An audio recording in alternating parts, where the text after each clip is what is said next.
Care homeopathy అన్ని బ్రాంచుల్లో free consultation మరియు 25% అన్ని మందులపైన గొప్ప డిస్కౌంట్. కవిత గారికి సంబంధించి లిక్కర్ మళ్ళీ ఓపెన్ అయ్యే అవకాశం ఉంది.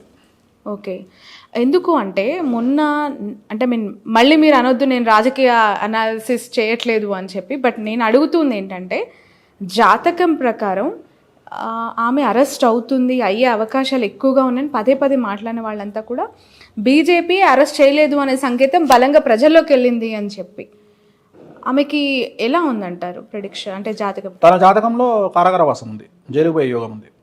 సో అది లిక్కర్ కేసులనే వెళ్తుందా లేకుంటే వేరే కేసులు వెళ్తుందా అనేది మనం చెప్పలేము. ఎందుకంటే మనం జరుగుతుంది అని చెప్తాం కానీ ఎలా జరుగుతుంది అని చెప్పే అంత క్లారిటీ మనకు ఉండదు.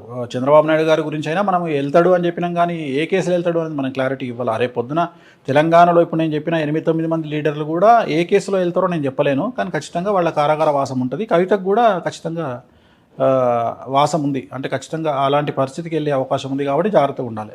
ఓకే, ఇంకా ఎవరెవరికి కారాగార పేర్లు నేను లెటర్స్ చెప్పిన కదా, మా K letter, T letter, C letter, B letter, J letter, R letter, ఇవన్నీ ఆ లెటర్లతో ఉండని నాకేం చేసేది, నేను చెప్పా నక్షత్రాలు చెప్తామా చెప్పమంటే నక్షత్రాలు ఇప్పుడు చిత్తా నక్షత్రము, శ్రవణ నక్షత్రము, మృగశిర నక్షత్రము, ఆశ్లేష నక్షత్రము, పూర్వాషాఢ నక్షత్రము, ఉత్తరాషాఢ నక్షత్రం చెప్తున్నా కదా, నక్షత్రాలు చెప్తున్నా. మరి మీరు ఇంత మాకేదో ఇప్పుడు వాళ్ళు అరెస్ట్ అయ్యేంత వరకు ఎవరవుతారు, ఎక్కడి నుంచి అవుతారు, ఏ పేర్లు, ఏ రాశి, ఏ గ్రహం చెప్పొద్దు, అట్లా ప్యానిక్ అవుతారు కాబట్టి ఎందుకు అనవసరంగా చేయదు చెప్పొద్దు.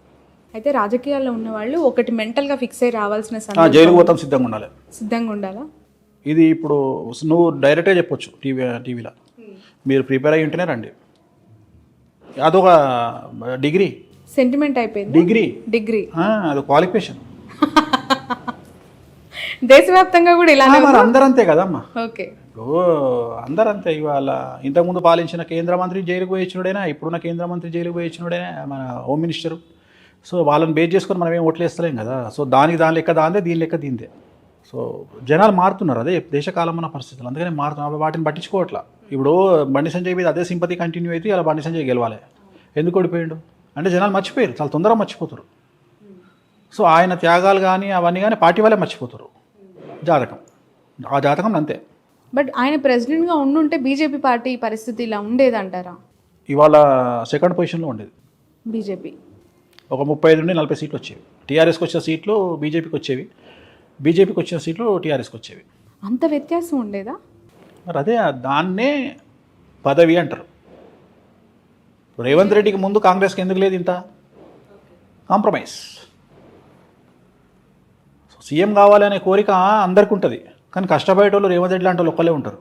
దానికి కేసులు కొట్లాడాలి, నారా తీస్తాడు. కేసీఆర్ లాంటి వాడు ఉంటే దాన్ని తట్టుకునే శక్తి ఉండాలి. బిడ్డ ఎంగేజ్మెంట్కి కూడా పోలేనటువంటి పరిస్థితిలో ఉంటారు, అవి కూడా తట్టుకోవాలి. ఇవన్నీ తట్టుకుంటేనే సీఎం పదవి వస్తుంది. సీఎం పదవి ఏమి ఉత్తగా రాదు. లేకపోతే ఈ నూనె ఇద్దరం కలిసి ఆడే కూర్చుంటాం సీఎం పదవిలో. చాలా కష్టపడాలి సీఎం పదవి అంటే. సో అంత దమ్మునోడే సీఎం అవుతాడు. కాంప్రమైజ్ అయ్యేటాడు, అంత దూరం పోయినాడు కాంప్రమైజ్ అయ్యేటాడు, వెళ్ళిపోతాడు.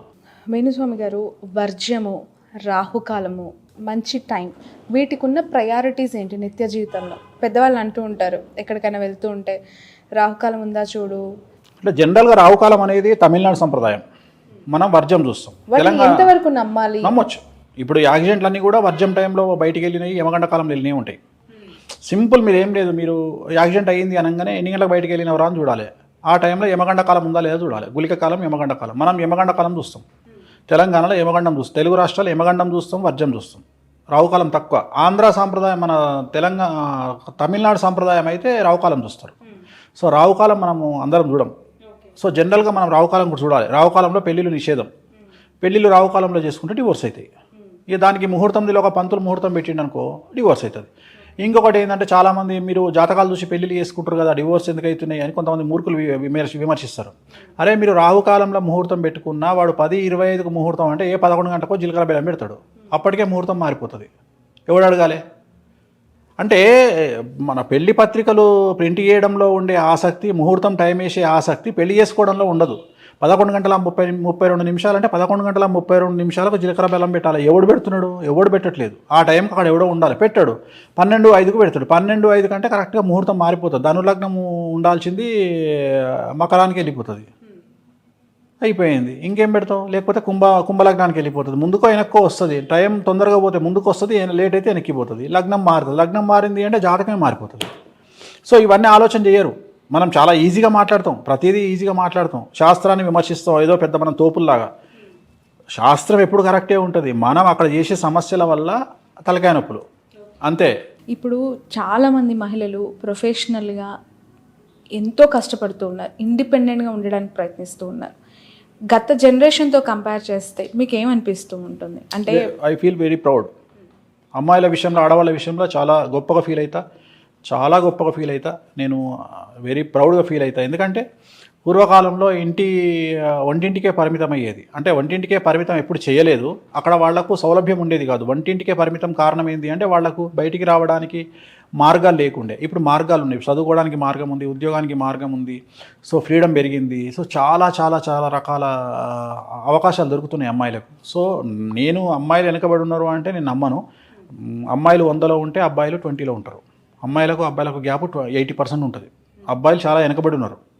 ఎందుకంటే ఇప్పుడు చదువుకున్న ఏ అమ్మాయి అయినా మినిమం 35,000 40,000 సంపాదిస్తుంది. అదే అబ్బాయిలు సంపాదించలేరు. సో ఈ జనరేషన్లో, కలియుగంలో, అందుకనే కలియుగాన్ని శాసించేది మనిషి అంట. మనీ అండ్ షీ, డబ్బు అండ్ అమ్మాయి. సో వీళ్ళకు తిరుగుండదు. అమ్మాయే టాప్ పొజిషన్లో ఉంటుంది. So I feel proud. నాకు చాలా, నేను అబ్బాయిల కంటే నేను అమ్మాయిలకే వాల్యూ ఇస్తాను.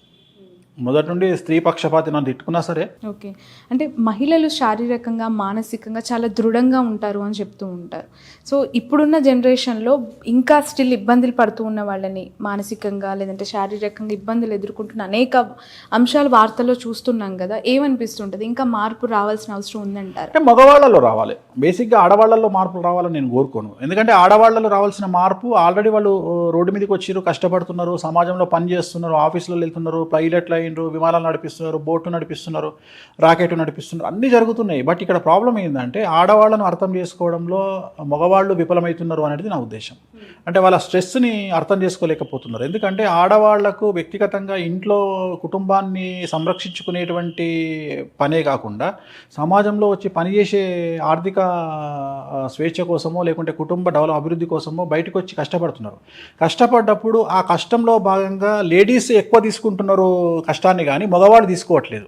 అంటే 0 దగ్గర స్టార్ట్ అయిన లైఫ్ మగవాడు 50కి వచ్చి ఆగిపోయిండు, కానీ 0 దగ్గర స్టార్ట్ అయిన లైఫ్ ఆడవాళ్ళు 100కి వెళ్ళిపోయారు. ఎక్కడ వెళ్ళిపోయారు అంటే ఇక్కడ ఇంట్లో వంటిల్లు వాళ్ళే చూసుకోవాలి, పిల్లల చదువులు వాళ్ళే చూసుకోవాలి, కుటుంబ పోషణ వాళ్ళే, కుటుంబాన్ని సంరక్షించుకోవడం వాళ్ళే చూసుకోవాలి. ఇది కాకుండా సమాజంలోకి వెళ్ళి మళ్ళీ ఉద్యోగం చేయాలి. So extra burden. మగవాడు అట్లా కాదు. మగవాడు పోతుండు, ఉద్యోగం చేస్తుండే, ఇంటికి వస్తుండు. కానీ ఇంటికి వచ్చిన తర్వాత అంటే ఆల్మోస్ట్ ఆల్ మగవాడు చేసేటువంటి సమాంతరమైన పని అమ్మాయి కూడా ఆఫీస్కి వెళ్ళి చేస్తుంది. కానీ ఇంటికి వచ్చిన తర్వాత మగవాడు ల్యాప్టాప్ పట్టుకొని టీవీ పెట్టుకొని కూర్చుంటాడు, కానీ ఆడదానిలాగా వాడు పనిచేయడు. కానీ అమ్మాయి ఏం చేస్తుంది, స్త్రీ ఏం చేస్తుంది, ఇక్కడ ఇంటికి వచ్చిన తర్వాత పిల్లలకు స్నానం పోస్తుంది, వాళ్ళ బట్టలు పిండుతుంది, వాళ్ళకు ఫుడ్ పెడుతుంది, మళ్ళీ మగవానికి ఫుడ్ పెడుతుంది. సో ఈ ఎక్స్ట్రా స్ట్రెస్ అనేది 100% ఏర్పడుతుంది ఇక్కడ ఎవరికి, ఆడవాళ్లకు. దీన్ని అర్థం చేసుకోలేనటువంటి దరిద్రమైన స్థితిలో మగవాడు ఉన్నాడు. మగవాడు ఆలోచించాలి. ఏం ఆలోచించాలి అంటే, అరే నేను ఆల్రెడీ ఇంత కష్టపడ్డా, నా పెళ్ళాం కూడా కష్టపడ్డది, నా పెళ్ళాం కష్టపడ్డది కానీ ఆ గుర్తించలేకపోతున్నా అనే ఆలోచన వాడికి వస్తే, వాడు కనుక ఆ అమ్మాయికి సపోర్ట్ చేస్తే స్త్రీ ఎక్కడో ఉంటుంది. అక్కడ ఫెయిల్ అవుతుంది. సమాజం బ్యాలెన్సింగ్ అనేది అక్కడ మాత్రమే మిస్ అవుతుంది. కరెక్ట్గా ఈ అమ్మాయి కనుక మగవాడు సపోర్ట్ చేయగలిగితే, భర్త సపోర్ట్ చేయగలిగితే, తల్లిదండ్రులు సపోర్ట్ చేయగలిగితే, అన్నదమ్ములు సపోర్ట్ చేయగలిగితే ఇంకా స్త్రీని ముందుకు తీసుకెళ్ళగలుగుతాం. కానీ ఆ కష్టాన్ని ఏం చేస్తున్నారు అంటే, ఇక్కడ దానిగా నువ్వు కష్టపడి వస్తే ఏం మాట, ఇంటికి రాగా నువ్వు ఆడదానివేగా వండుకోపో అంటాడు. అక్కడ ప్రాబ్లం వస్తుంది. మరి నేను ఆడదాన్నే కదరా, నువ్వు నన్ను పోషించు అని ఆడది అనగలిగితే కరెక్ట్గా. అట్లా అంటలేదు కదా, ఈమె కూడా పోయి కష్టపడుతుంది, ఉద్యోగం చేస్తుంది. సో వంట దగ్గరికి వచ్చే వరకు మొగోడు ఏమంటాడు, నువ్వు ఆడదాని అంటాడు.